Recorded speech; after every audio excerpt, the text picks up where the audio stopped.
presented by Pinky Production। लाखों में तू एक बारू सबका से सुनर बारू हो तू दी हमार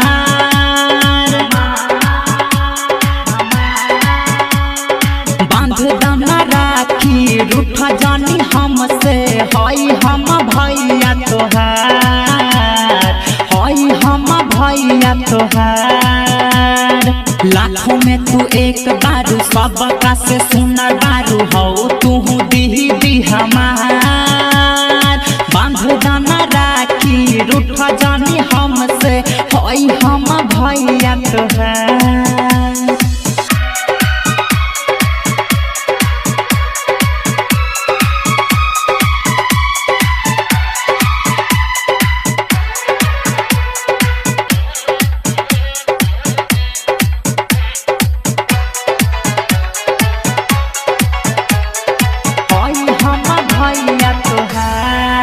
हो आइल पावन तुहारा बात सावन के फुहार राखी बांध के आशा जगाना तलाई तू हमार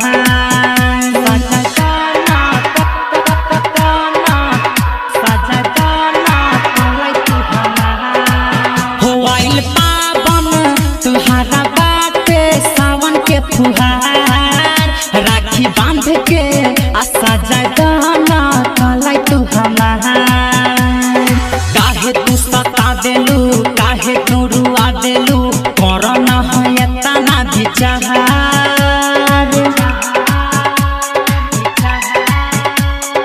बांध दना राखी रूठ जानी हमसे हई हम भैया तोहार। लाखों में तू एक बारू सबका से सुनर बारू हो तू दी हमार बांध दना राखी रूठ जानी हमसे हई हम भैया तोहार।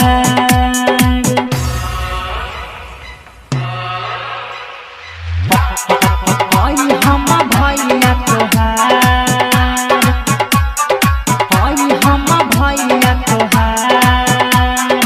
अखन अहाँ सब सुन रहल छी हाजे डी सँ धड़कन फिल्म्स के शानदार प्रस्तुति।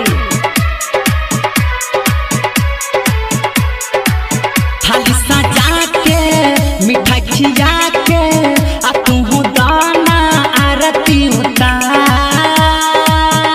सुधीर सुमन आ पीपी राज कहे दीदी हो हमार पीपी राज कहे राज कहे राज कहे राज कहे दीदी हो हमार। थाली सजाई के मिठाई खिलाई के आ तेहू दाना आरती उतार सुधीर सुमन आ पीपी राज कहे दीदी हो हमार। करना नादानी बुझ परेशानी हो तू दीदी हमार। अरे बांध दना राखी रूठ जानी हमसे दीदी हो दुलरी हमार।